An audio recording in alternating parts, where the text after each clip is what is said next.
Have you ever found yourself in a situation where you just, knew something deep down, like in your gut? Oh, definitely. That feeling of certainty. Yeah, exactly. An unshakable certainty. But you couldn't logically explain why you felt that way. Right. No clear reason, just a knowing. Maybe it was that split-second thing, like deciding to swerve and avoiding somebody you didn't even see, Hmm. or that first impression about someone, Yeah, the ones that turn out to be spot on, even if they seemed wrong at first. defying all appearances.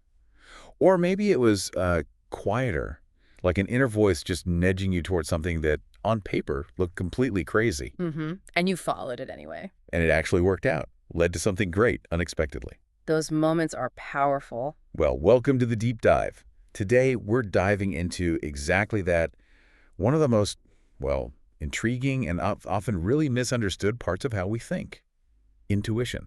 That subtle, powerful inner guide. Right. It shapes our choices, Yeah. often leading us down paths we just never anticipated, sometimes for the better, sometimes maybe not. So our mission for this deep dive is to really try and unravel what intuition truly is. We want to move past just the anecdotes. Get into the science behind it. Exactly. Explore its scientific foundations, its role in just our everyday decisions, our creativity. And importantly, its limits, too, right? The pitfalls. Absolutely. The goal here is clarity. We want to provide a really comprehensive understanding that kind of strips away the mystique and shows its complex but hopefully accessible nature. And to do that, we've pulled together a really rich mix of sources. It's quite diverse. What have we got? Well, we've got insights from cutting-edge neuroscience papers, the ones actually pinpointing the brain regions involved. Okay, the hard science. Yeah, and we've integrated that with psychological frameworks that help explain how our minds process information unconsciously. So the brain and the mind aspect. Exactly. And even woven in some, timeless philosophical perspectives that kind of challenge us to think about intuition in a broader, more human way. That sounds really comprehensive. We're trying to extract the most important, maybe the most actionable nuggets from all of these different angles so you walk away with a really well-rounded picture. Okay, let's dive in, starting right at the beginning. When we talk about intuition, what are we really trying to define here? That's the million-dollar question, isn't it? Is it just like a fleeting feeling? Yeah. A gut reaction? Or maybe a super fast decision, almost like a reflex. Yeah, made without any conscious thought? Mm, Or could it be something deeper, maybe a primal survival thing embedded in the old parts of our brain? honed over millennia, Really? perhaps. Is it more complex? Like a blend of things? Yeah. Unconscious pattern recognition, maybe?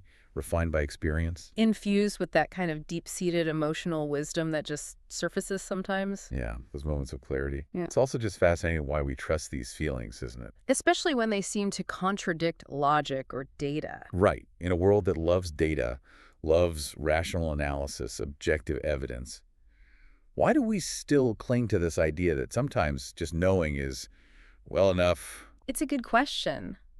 Our sources actually suggest something interesting here. Maybe intuition isn't really about being certain or predicting the future like a crystal ball. Okay, so what is it then? It might be more about an inner orientation, like a form of trust. Trust in what, though? Trust in something that's quietly, almost invisibly, drawing you forward. Not a definite answer, but maybe more like an internal compass. A compass.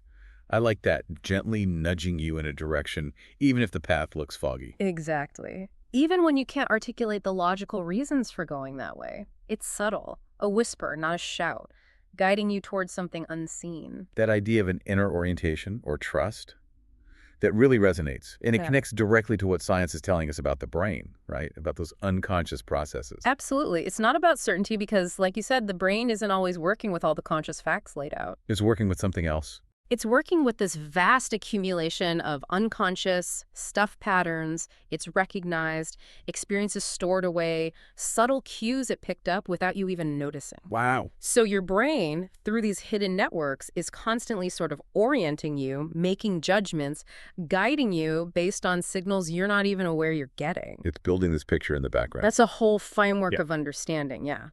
And that informs those intuitive nudges. Which brings us right to the next big question. If intuition isn't just, some abstract idea, if it guides us, where does it actually live in our brains? Where does that gut feeling reside? Is there one spot? Or is it like a whole system working together? It's definitely a system, Yeah. absolutely. A complex, really interconnected network of several key brain regions. You could think of it as the brain's intuitive superhighway, Okay, a superhighway, so multiple parts involved. each playing a distinct but collaborative role. Let's start with the brain's amazing ability for pattern recognition and unconscious learning. Right, we talked about that being key. A major player here is the striatum. It's deep inside, part of what's called the basal ganglia. Okay. And this area is fundamental for forming habits, but also, crucially, for incredibly rapid, unconscious decision-making. So it sees patterns and acts fast, without conscious thought. Precisely. Think of it as your brain's expert at spotting subtle patterns and then generating a response, often instantly, without you needing to consciously think it through. It's constantly refining our choices based on learned patterns we've picked up over a lifetime. Often without us even realizing we learned them. Exactly. Our sources talk about these fascinating subliminal cue experiments. Oh yeah. Tell me about those. So participants were shown visual cues, but way too quickly for them to consciously register seeing anything. Okay, flash really fast. Right. Yet they learned to press a button based on these unseen signals. And despite having zero conscious awareness of why they were pressing the button, They got better at it. they achieved a remarkable 63% success rate. Wow. So their brain learned the pattern even if they didn't know they learned it. Exactly. It shows the striatum's power to encode and use these reward predictive links completely below conscious detection. It's like your brain is building this intricate, secret shortcut map. A map I didn't even know I was creating. Yeah, laying down pathways for quick, efficient responses based on subtle cues it's picked up from everywhere. Okay, so our brains are running these background programs, learning constantly, even when we're not paying attention, and that feeds into our intuitive hits. That's profound. It really is. But intuition also has that strong feeling component, right? That sense of rightness or wrongness. Where does the emotional side, the value judgment, fit in on this superhighway? Ah, that's where the ventromedial prefrontal cortex, or VMPFC, comes Yeah. in. It's absolutely crucial for integrating emotion and past experiences to make these rapid, value-based judgments. Value-based judgments, like what? Imagine it as your brain's quick assessment judge, or maybe an internal accountant.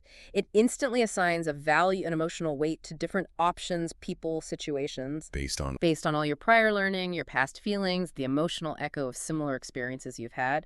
And the VMPFC works super closely with the striatum we just mentioned. Okay, they're connected. Tightly.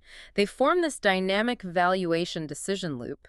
The VMPFC assigns the rapid value, is this good or bad, based on the past, and the striatum then executes the habitual or reward-driven response based on that value. And it's fast. Incredibly fast, almost instant. It bypasses all that slow, deliberate analysis. Okay, but what about the actual gut feeling, the physical sensation? Right, the literal feeling in your gut. That brings us to the insula, a distinct but connected region. The insula. Yeah. This part of the brain is constantly monitoring your body's internal state, everything from your heart rate, your breathing, to those subtle visceral sensations, the flutter, the tightness. The knot in your stomach. Exactly. The insula provides that critical internal feedback, and that internal physiological signal is precisely what we subjectively experience as a gut feeling. Whoa. So it's not just a metaphor. Not at all. It's your body giving you real-time data, communicating a physical cue that your brain processes and interprets as an intuitive signal. My body is sending data. Yep. And this rapid relay of interoceptive signals, these internal body sensations, is what allows us to make really crucial decisions, sometimes life-saving ones, even when the external evidence is, fuzzy or totally missing. That is genuinely fascinating. To connect the gut feeling phrase to a real, measurable biological process in the insula, that's a game changer. It really shifts the perspective. It means your body isn't just passive. It's actively participating in your decisions, sending info your brain uses. But that raises a challenge, doesn't it? How so? Well, if your body is giving you these signals, how do you learn to interpret them accurately? Especially when there's no outside proof. Or maybe the outside proof seems to contradict the feeling. That's the skill, isn't it? Learning to read your own internal signals. It really highlights the power of that rapid relay of internal signals for intuitive decisions. It's not just a hunch. It's embodied information. Exactly. And in this incredibly complex neural dance, there's another key player, the anterior cingulate cortex, or ACC. Okay, the ACC, what does that do? Think of the ACC as your brain's sophisticated internal alarm bell. An alarm bell. For what? It's constantly scanning for errors, for situations where there's conflict, like conflicting information, and for times when you need to ramp up mental effort. Yeah. And importantly, the ACC often lights up when your intuition, that gut feeling or quick pattern match, clashes with your conscious logic or what the external data seems to say. So when gut and head disagree. Precisely. When that internal alarm rings, it's a signal to pause, maybe reassess and decide. Do I trust this gut feeling or should I engage more deliberate conscious reasoning? It's the brain saying, hang on, something might be off here. Let's double check. That makes sense. A conflict monitor. Yeah. Then we have the default mode network, the DMN. Okay, the DMN. I've heard of that. It's active when your mind wanders, right? Exactly. It includes regions like the medial prefrontal cortex, posterior cingulate cortex, angular gyrus. And it becomes particularly active when you're mind wandering, reflecting, not focused on a specific external task. And how does that relate to intuition? The DMN plays a really significant role by connecting disparate thoughts, integrating fragmented memories, allowing for that broader, more holistic understanding. It often feels like an aha moment or a sudden insight. So it's connecting the dots in the background. Yes, making those non-obvious links while your conscious mind is maybe doing something else entirely. Interesting. And you mentioned one more. Right, the temporoparietal junction, or TPJ.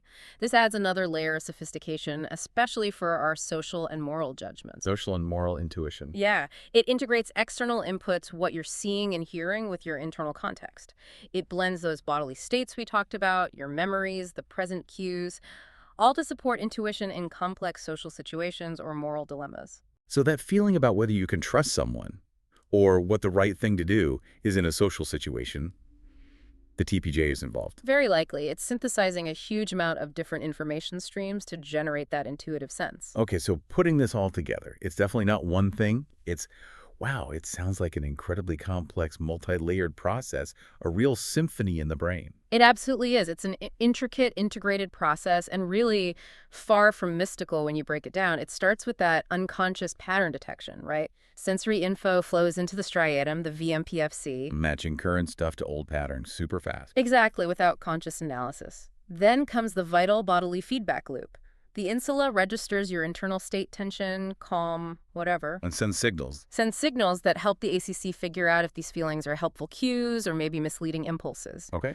Then the VMPFC and ACC do that rapid value and conflict assessment, basically asking, does this feeling align with what I know is good or bad? Should I trust it, especially if it feels off compared to my expectations? Checking if it makes sense quickly. Right. And finally, there's this sophisticated blended awareness when the DMN and TPJ weave in your personal values, your past experiences, your understanding of social dynamics, making the intuitive signal meaningful and actionable. Wow. It's this whole complex interplay, mostly happening beneath the surface. That results in what we consciously experience as intuition. That's incredibly powerful. It really hammers home that intuition isn't mystical. It's not vague. It's deeply embodied. It's experienced. It's fundamentally biological. A composite of covert computation, visceral sensing, and contextual meaning. Your brain and body working together seamlessly, often without you noticing, constantly assessing and guiding. That's the picture emerging from the science. So, okay, we have this amazing neuromachinery. What does this all mean for how we actually, live our lives? How does this sophisticated dance play out day to day, from big decisions to creative sparks? Well, one of the really compelling takeaways from the sources is how often intuition acts as a highly refined form of trained pattern recognition. Trained, so it's a skill. Very much so. A sophisticated cognitive skill, not just some random flash out of the blue. It's built from a wealth of past experiences, deep learning, accumulated expertise. Okay, give me an example. Think about a really experienced doctor, a diagnostician. Okay. They can walk into a patient's room, notice a few subtle things, maybe how the patient's breathing, their skin color, a slight change in their voice. Things I wouldn't even notice. Right, and almost immediately they just know the likely diagnosis. They're not consciously ticking off a checklist of thousands of conditions in that moment. What are they doing? Their brain is rapidly, unconsciously matching what they're seeing and sensing against thousands, maybe tens of thousands, of similar patterns stored from years of clinical experience. Ah, so it's expertise compressed into a fast judgment. Exactly. It highlights intuition as a learned, refined skill, much more than just a mystical insight. The quality of your intuition often directly relates to how much experience you have in that specific area. That's such a crucial distinction. It's not about being born with a magic sixth sense. Not necessarily, no. It sounds more like it's about accumulating experience, consciously and unconsciously, which then lets your brain make these super fast, seemingly inexplicable connections. Precisely. So if we connect that to the bigger picture, developing your intuition isn't about, like, wishing for it. It's about actively seeking diverse experiences. And letting your brain get better at that unconscious pattern spotting. It's like a muscle you can train. That makes so much sense. It does, and this ability to quickly spot patterns and make judgments, it has really deep evolutionary roots. Back to survival. Yeah. Across many species, brains are basically wired to process what scientists call cross-modal invariant patterns. Okay, what does that mean in plain English? It just means brains are built to detect broad, consistent cues that show up across different senses. Like, the combination of a certain rustling sound and a specific movement in the grass might signal a predator. Okay, linking sight and sound for meaning. Right. And evolutionary psychology strongly suggests our intuitive systems evolved precisely because they helped us survive. They allowed for rapid, often life-saving decisions in dangerous or unpredictable situations. When there was just no time for slow, careful thought. Exactly. Like, Yeah. imagine hearing that rustle in the bushes. Your intuitive system has already flagged potential danger before your conscious mind even figures out what the sound was. Instant threat assessment. Which brings us to the adaptive unconscious. This system works tirelessly beneath conscious awareness, Filtering info, spotting threats. forming quick judgments. And, crucially, this adaptive unconscious system evolved before our more recent conscious reasoning abilities. And older. Much older, and our sources emphasize the incredible speed difference. The brainstem, a very ancient part of the brain handling basic survival. Yeah. It can process data up to 100 times faster than our cortical reasoning, the thinking part of the brain. 100 times faster. That astonishing speed enables those split-second intuition-based reactions in a primal world that's life or death.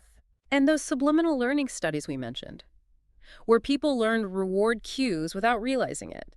That just shows how the striatum, part of this adaptive unconscious, drives these intuitive decisions, totally bypassing conscious thought. Your brain reacts, assesses, acts before you even know what's fully happening. Pretty much, yes. It's incredible. It's like having this built-in, super fast threat detector and opportunity scanner always working in the background. Keeping you safe and efficient. It also explains why sometimes we react or feel something before we know why. The action or feeling comes first, then maybe the conscious rationale catches up later. Absolutely. That sequence is very common.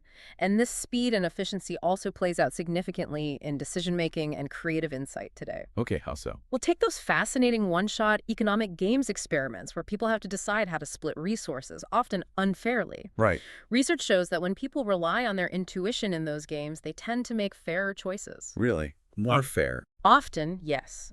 But when they engage in deliberate reasoning, they sometimes end up making more self-serving choices or accepting unfairness more readily. Huh. So intuition might have a kind of moral edge in social situations. It suggests that, yeah, a sort of built-in compass for fairness that sometimes gets overridden by calculation. Interesting. What about leaders or creative people? For them, it's particularly relevant. The sources indicate that gut instincts, when they're based on solid experience, and crucially, when biases are watched. Okay, with caveats. Right. They can actually speed up decision-making and improve accuracy.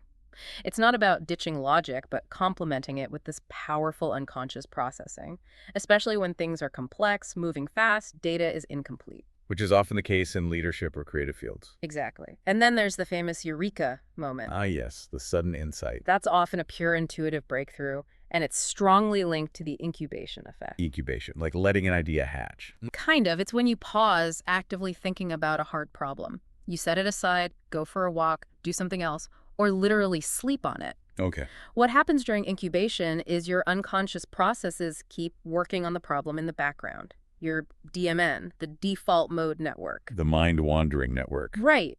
It gets busy synthesizing information, connecting ideas, exploring novel combinations without the limits of conscious, step-by-step thought. So the breakthrough often comes when the conscious mind rests. Precisely. That's when the intuitive mind can synthesize those undercurrents, putting pieces together in new and often surprising ways. That is so relatable. How many times have you struggled with something, slept on it, and bam, the answer seems obvious in the morning? Happens all the time. Or you take a break from a project and the perfect idea hits you while you're, I don't know, washing dishes? Your brain's intuitive superhighway doing its thing while you're offline. It's a really powerful argument for taking intentional breaks, isn't it? Mm. Letting the unconscious mind do some heavy lifting. Definitely suggests the value of downtime for insight.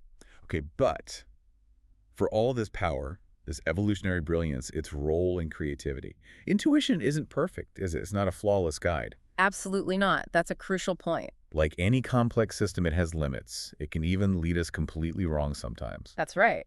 While those intuitive judgments are often amazingly fast and accurate, they rely heavily on those experience-based patterns. Okay. And the big caveat is, those patterns, no matter how well learned, can introduce significant cognitive biases if they don't actually match reality, or if they were learned from incomplete or flawed experiences. So garbage in, garbage out, potentially. Yeah. Even unconsciously. Essentially, yes. Your intuition is only as good as the data it was trained on, even if that training was implicit. What are some examples of how it can go wrong? Well, one really striking one is apophenia. Apophenia, what's that? It's this fascinating tendency where the brain, in its powerful drive to find meaning and order, goes a bit overboard. It starts applying pattern recognition to genuinely random or unconnected data. So it sees patterns that aren't actually there. Exactly. Like seeing faces in clouds, or finding hidden messages in static, or maybe suspecting a conspiracy when it's just coincidence. Your brain wants to find a pattern, but sometimes it creates one, leading to potentially wrong intuitive judgments. Okay, seeing false patterns. What else? This can often lead to what our sources call misintuition. Misintuition. Okay. This happens when really strong emotions, or being in a totally unfamiliar situation, or maybe misinterpreting those internal body signals, get mistaken for genuine intuitive insights. So mistaking something else for intuition. Precisely. Imagine making a huge life decision when you're incredibly stressed or anxious. Yeah. You might mistake that intense distress, that knot in your stomach, for a valid gut feeling that something is terribly wrong with the decision. When really it's just the stress talking. Exactly. Or maybe the situation is fine, but your body is just reacting to being overloaded.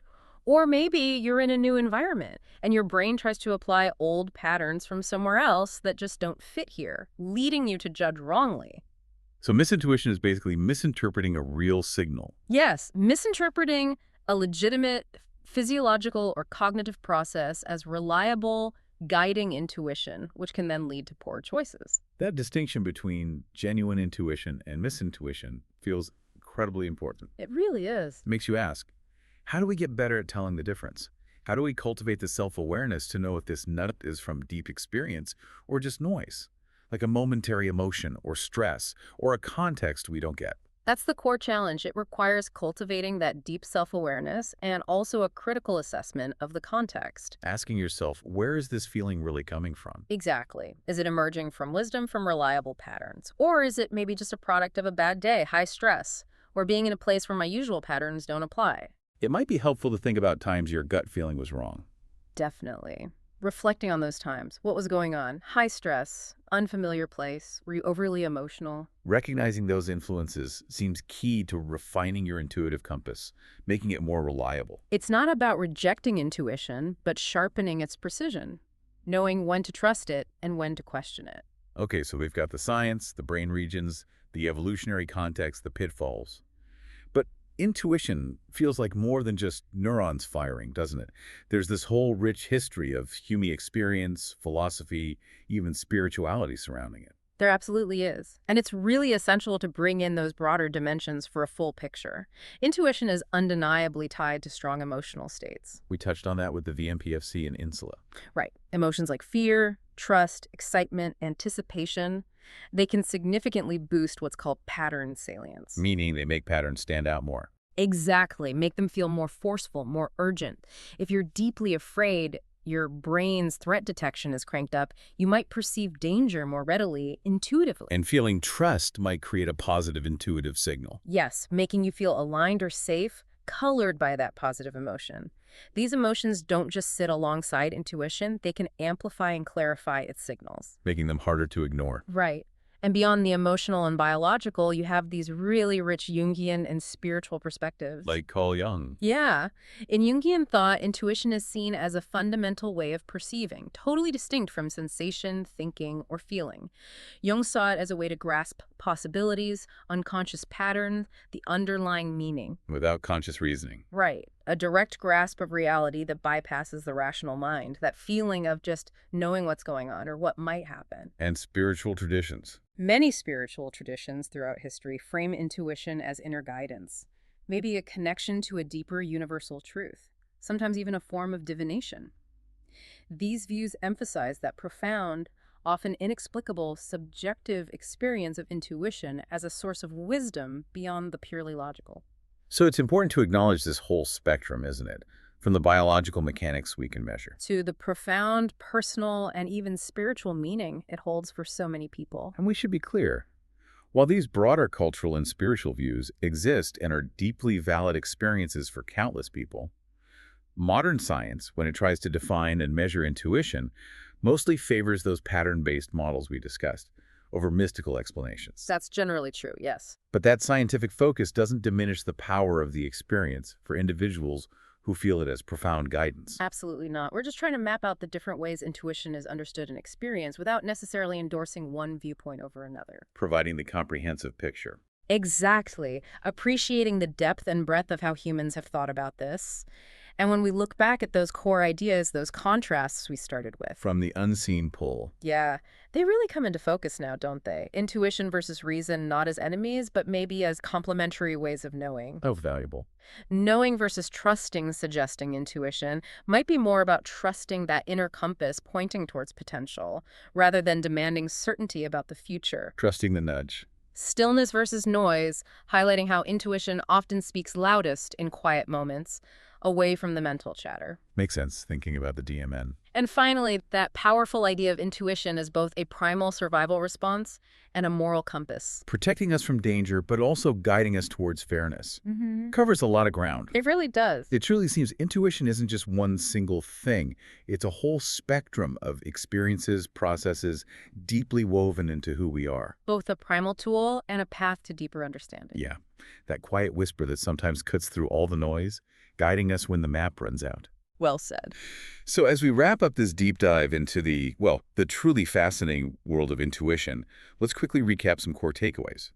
We started by asking what intuition is, finding it's much more than a feeling. It's a sophisticated cognitive, emotional process. Right. Then we journeyed into the brain's intuitive superhighway.